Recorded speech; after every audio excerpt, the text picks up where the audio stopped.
3,000 Years of Longing, out in theaters, new film from director George Miller, the director of Mad Max films, Babe, Pig in the City and Happy Feet. This one stars Tilda Swinton and Idris Elba and is a fairy tale that is as much a story being told as it is a tale about storytelling and love and longing. The film follows Tilda Swinton's character Alethea, the name meaning truthful in Greek. She's an academic working in the field of storytelling. She studies myth, legend and tale across different times and cultures. Whilst attending a conference on the subject in Turkey, she buys a lamp at a tiny local shop with curios and mementos. And at the hotel room, she tries to clean it up. And by rubbing it, she ends up releasing a Djinn that was imprisoned inside, played by Idris Elba. Naturally, the Djinn is obliged to fulfill 3 wishes for Alethea before he can get his freedom back. But she is, first of all, quite content with her life and claims to have no grand desires. And secondly, she's also suspicious because she knows that so many stories about jinns go wrong and are actually cautionary tales about being careful what you wish for.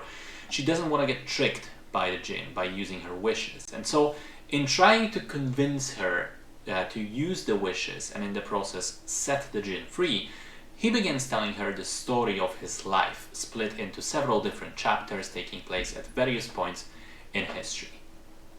So as I said at the beginning, it's an epic film that is largely about the art of storytelling. It is clearly inspired by older works of writing like 1001 Nights, the Middle Eastern collection of tales.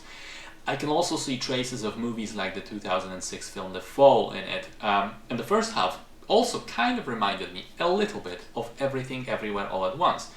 Because like that film, it is very adventurous, crazy, colorful and wild and unrestrained in what it is doing. It sweeps the audience off its feet with the sort of grandeur of storytelling, the wonderful scope of the story that features magic, weird creatures, and ancient kingdoms and tales of lost love.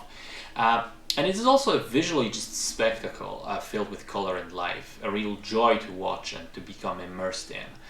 Which is why I was quite disappointed when the film pivoted away from that in the second half, when the characters abandoned their conversations and reminiscences of the past to go to London, because the story becomes smaller, more personal, but also more grayed out then, if that makes sense.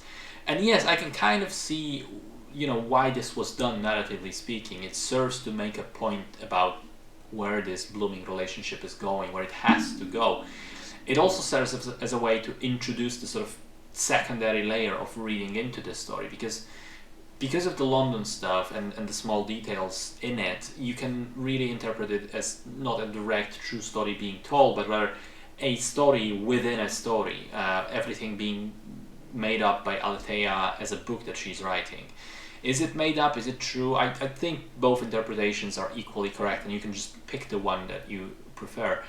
However, even with the good performances from both leads and great chemistry between them, I can't help but feel that the movie just feels like a deflated balloon once we leave Turkey. It loses steam and most of its flair, and even the editing makes it feel like an extended epilogue at best. Like in the first half of the film, there are some very clever scene transitions, whereas a lot of the sequences in the last section end with a simple fade to black. And I found myself thinking, oh, is this the end of the movie? Oh no, it keeps going.